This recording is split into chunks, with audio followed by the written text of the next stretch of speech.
जय मसीह की।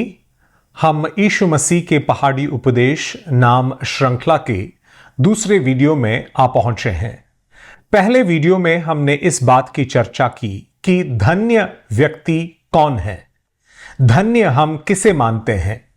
हमने मत्ती के सुसमाचार 5वें अध्याय से हमने इस बात को सीखा कि हम धन्य व्यक्ति उसे मानते हैं जिसके पास वो है जिसे हम महत्वपूर्ण मानते हैं, यानी जिनके पास वो चीज है जिसे हम महत्वपूर्ण समझते हैं, उसको हम धन्य व्यक्ति कहते हैं। उदाहरण के लिए, अगर हम पैसों को महत्वपूर्ण मानते हैं, लोगों के ऊपर अधिकार और ताकत को महत्वपूर्ण मानते हैं, अगर लोगों को अपना अनुयायी बनाना हम महत्वपूर्ण मानते हैं, तो हम धन्य उन लोगों को मानेंगे जो अमीर है, जो मशहूर है, जो ऊंचे पदवियों को रखते हैं इत्यादि। लेकिन हमने यह भी सीखा कि यीशु मसीह के दृष्टिकोण के अनुसार महत्वपूर्ण स्वर्ग के राज्य में प्रवेश करना है, स्वर्ग के प्रतिफल को पाना है, परमेश्वर के साथ एक रिश्ता होना यीशु मसीह के अनुसार महत्वपूर्ण है। और इसीलिए यीशु मसीह कहते हैं, धन्य है वो व्यक्ति जो आत्मा में दीन है, या धन्य है वो व्यक्ति जो मन का शुद्ध है इत्यादि। इन सारे चीजों का चर्चा हमने पहले वीडियो में किया, और आज के हमारे इस दूसरे वीडियो में हम यीशु मसीह के पहाड़ी उपदेश में यीशु मसीह ने नैतिकता के बारे में क्या कहा, इस बात के बारे में हम चर्चा करने वाले हैं।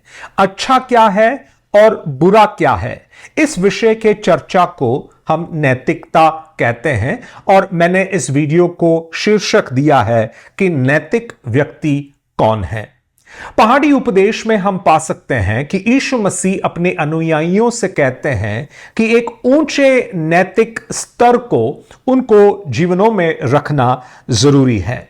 मैं आपके सामने कुछ आयतों को रखना चाहता हूं और एक एक आयत के द्वारा बताना चाहता हूं कि प्रभु यीशु मसीह किस प्रकार के व्यक्ति को एक नैतिक व्यक्ति मानते हैं। तो शुरू करते हैं मत्ती का सुसमाचार, उसका 5 अध्याय, उसका 27 और 28 वचन को पढ़कर। तुम सुन चुके हो कि कहा गया था, व्यभिचार न करना, परंतु मैं तुमसे यह कहता हूं कि जो कोई किसी स्त्री पर कुदृष्टि डाले, वो अपने मन में उससे व्यभिचार कर चुका है। यीशु मसीह यहां पर क्या बोल रहे हैं?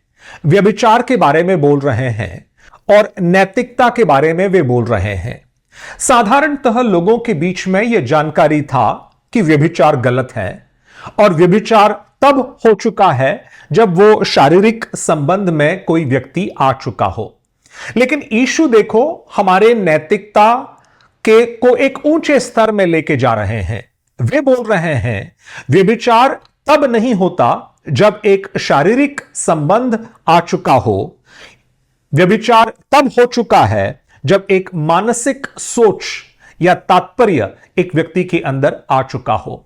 यानी बाहरी कार्यों पर से दृष्टि को प्रभु यीशु मसीह जो है हमारे मन के तरफ लगाते हैं, और वे बोलते हैं कि व्यभिचार का शुरुआत जो है हमारे हृदयों में है, उसका स्रोत वहां पर है, और वहां पर भी गलत दृष्टि से किसी को देखना वो पाप के तुल्य है, व्यभिचार के तुल्य है। यानी यीशु मसीह हमारे नैतिकता को एक ऊंचे स्तर की तरफ लेकर जा रहे हैं। बाहरी क्रिया वो तो पाप है ही, लेकिन हमारा आंतरिक सोच वो भी हमें पाप में डाल देता है, ऐसे यीशु मसीह हमें यहां पर बता रहे हैं।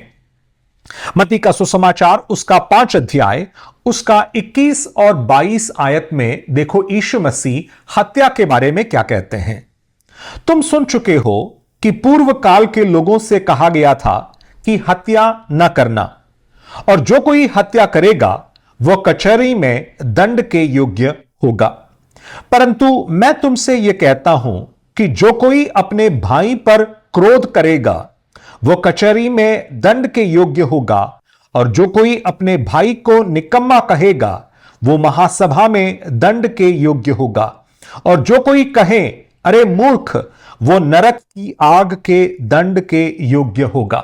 यानी यीशु मसीह फिर एक बार जो है अपने अनुयायियों से, परमेश्वर के राज्य में रहने वाले लोगों को नैतिकता का एक ऊंचा स्तर बताकर दे रहा है।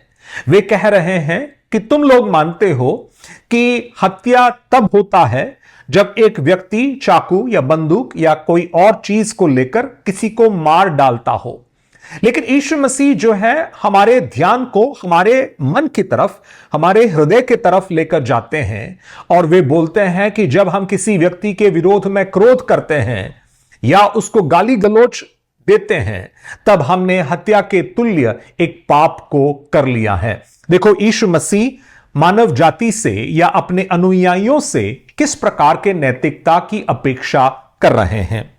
मत्ती का सुसमाचार, तीसरा उदाहरण, 5वां अध्याय, उसका 38 से लेकर 42 वचन तक मैं आपके लिए पढ़ना चाहता हूं। मत्ती का सुसमाचार 5 अध्याय का 38 से 42 वचन में हम बदला लेने के मानवीय स्वभाव के विषय में यीशु जो बोल रहे हैं उसके बारे में हम पढ़ने वाले हैं। तुम सुन चुके हो कि कहा गया था कि आंख के बदले आंख और दांत के बदले दांत, परंतु मैं तुमसे यह कहता हूं कि बुरे का सामना न करना, परंतु जो कोई तेरे दाहिने गाल पर थप्पड़ मारे उसकी ओर दूसरा भी फेर दे। और यदि कोई तुझ पर मुकदमा करके तेरा कुर्ता लेना चाहे तो उसे अंगरखा भी ले लेने दे। और जो कोई तुझे कोस भर बेगार में ले जाए तो उसके साथ 2 कोस चला जा।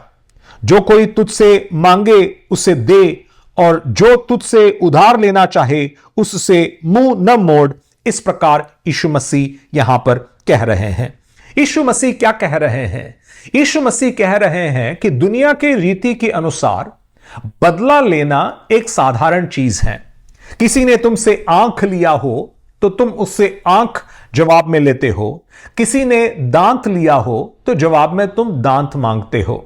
लेकिन यीशु मसीह कहते हैं कि जो तुमसे गलत काम करता है उसके साथ बदला के भावना में प्रतिक्रिया ना करना, लेकिन प्रेम के साथ उसके साथ वर्ताव करना। अगर कोई तुम्हारे गाल पर थप्पड़ मारे तो मन करता है कि उसे भी थप्पड़ मारे, लेकिन यीशु मसीह कहते हैं कि तुम्हारे दूसरे गाल को भी फेर कर देना। कोई तुम्हारे ऊपर मुकदमा कर तुमसे जबरदस्ती अपना कुर्ता लेना चाहता हो तो उसे तुम्हारा अंगरखा भी लेने दो, ऐसे यीशु मसीह कहते हैं। कितना ही मुश्किल यह काम है और कितना ही यीशु मसीह हमारे आंतरिक मनुष्य की तरफ प्रकाश को डाल रहे हैं और अपने अनुयायियों से नैतिकता के एक ऊंचे स्तर की मांग कर रहे हैं। साधारणतः अगर हम जानते हैं कि कोई हमसे कुछ मांगने के लिए आता है, पैसा लेने के लिए आता है, तो हम वहां से निकल जाते हैं, उस व्यक्ति को हम अनदेखा कर देते हैं। लेकिन यीशु मसीह ने 42वें वचन में क्या कहा? यीशु ने कहा कि जो कोई तुझसे मांगे उसे दे, और जो तुझसे उधार लेना चाहे उससे मुंह न मोड़, ऐसे यीशु मसीह कहते हैं। अब लेकर जाते हैं हमारे ध्यान को चौथे बात के तरफ। मत्ती का सुसमाचार, उसका 5वां अध्याय, उसका 43 से 45 वचन तक। यहां पर यीशु मसीह ने एक ऐसा चीज कहा है जो दुनिया के सारे लोग जो हैं यीशु मसीह के वचनों के रूप में जानते हैं। यीशु मसीह वहां पे कहते हैं, तुम सुन चुके हो कि कहा गया था कि अपने पड़ोसी से प्रेम रखना और अपने बैरी से बैर, परंतु मैं तुमसे यह कहता हूं कि अपने बैरियों से प्रेम रखो और अपने सताने वालों के लिए प्रार्थना करो, जिससे तुम अपने स्वर्गीय पिता की संतान ठहरोगे, क्योंकि वो भलों और बुरों दोनों पर अपना सूर्य उदय करता है और धर्मी और अधर्मी पर मेघ बरसाता है। यीशु मसीह क्या कहते हैं? यीशु मसीह यह कहते हैं कि दुनिया की रीति है, दुनिया का सोच है कि अपने पड़ोसी से प्रेम करो और अपने दुश्मन से नफरत करो, अपने बैरी से बैर करो। लेकिन यीशु कहते हैं, मैं तुमसे कहता हूं कि अपने बैरियों से भी प्रेम रखो, ना केवल अपने पड़ोसी से बल्कि अपने बैरियों से भी। हमारा ध्यान जो है इस वीडियो में पहाड़ी उपदेश पर है। अगर हम यीशु मसीह के और नए नियम के बहुत सारे आयतों को लेकर देखते हैं तो हमें पता चलता है कि बाइबल हमें प्रेम के विषय में बहुत कुछ बताता हो। बाइबल हमें बताता है कि सबसे पहले हमें परमेश्वर से प्रेम करना है। दूसरा, बाइबल हमें बताता है कि हमें अपने पड़ोसी से प्रेम करना है। तीसरा, बाइबल हमें बताता है कि हम अजनबी से भी प्यार करें। और यहां पर यीशु मसीह कह रहे हैं कि तुम अपने बैरी से भी प्रेम करो। यूहन्ना का सुसमाचार में यीशु मसीह इस प्रकार कहते हैं कि एक दूसरे के साथ वैसा प्रेम करो जैसा मैंने तुम्हारे साथ प्रेम किया है। देखो, प्रेम के विषय में प्रभु यीशु मसीह अपने अनुयायियों से कितने बड़े एक स्तर के व्यवहार को चाहते हैं। वो कहते हैं कि तुम अपने बैरी से भी प्रेम करो, इस प्रकार वे कहते हैं। और जब तुम वैसा करते हो तुम सचमुच में अपने स्वर्गीय पिता का अनुकरण कर रहे हैं, क्योंकि स्वर्गीय पिता जो है वो भलों पर और बुरों पर दोनों पर अपना सूर्य उदय करता है और धर्मी और अधर्मी दोनों पर अपना मेह बरसाता है। ऐसे वहां पर यीशु मसीह हमें बता रहे हैं।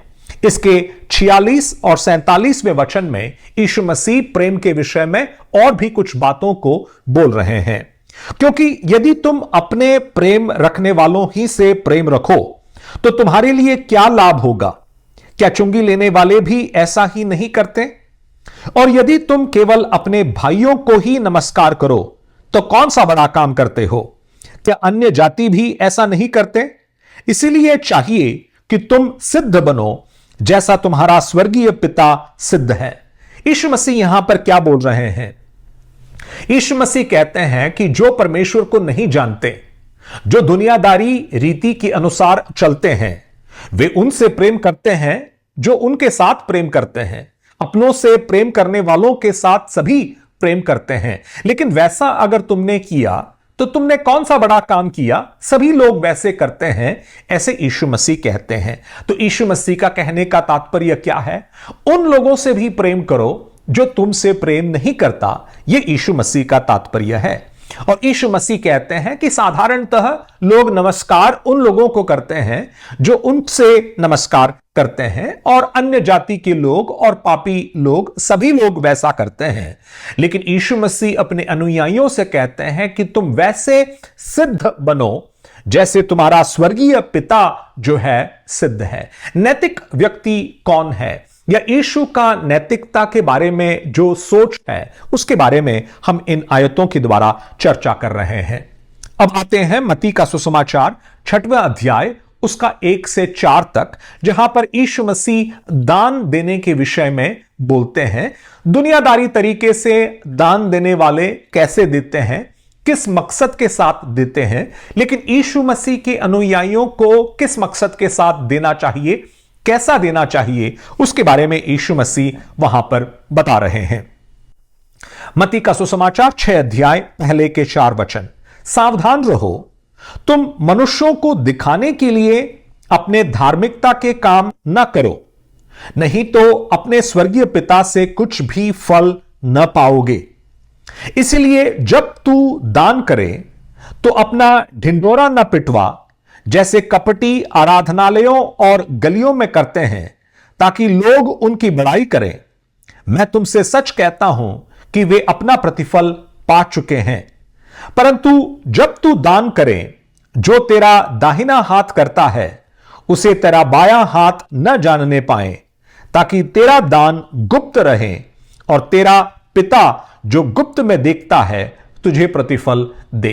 साधारणतः लोग जब दान देते हैं वो चाहते हैं कि 4 लोग उसके बारे में जानें, और कुछ लोग ऐसा भी होते हैं जो आराधनालयों में और गलियों में अपने दान के विषय में प्रशंसा सुनना चाहते हैं और ढिंडोरा पीट कर सबको बताना चाहते हैं कि मैंने एक धार्मिक काम किया है। लेकिन यीशु मसीह कहते हैं कि अगर तुम वैसा करते हो तो तुम्हारे स्वर्गीय पिता से प्रतिफल नहीं पाओगे। जो तुम दान देते हो किसी गरीब व्यक्ति को, वो वैसा दो कि तुम सिर्फ परमेश्वर को प्रसन्न करने के लिए वो काम कर रहे हो। और वो कहते हैं चौथे आयत में, जब तुम इस प्रकार अच्छे कामों को गुप्त में करते हो तो परमेश्वर उस काम को देखकर तुम्हें बड़ा प्रतिफल देगा। मत्ती का सुसमाचार 6वें अध्याय का 5 और 6 आयत में यीशु मसीह प्रार्थना के विषय में कहते हैं, और वे बोलते हैं कि कुछ लोग प्रार्थना इसीलिए करते हैं कि दूसरे लोग उनको देखें, दूसरे लोग उनकी तारीफ करें, उनकी प्रशंसा करें इत्यादि। लेकिन तुम मेरे अनुयायी जब प्रार्थना करते हो, यीशु कहते हैं वैसा प्रार्थना मत करना। मत्ती का सुसमाचार 6 अध्याय का 5 और 6।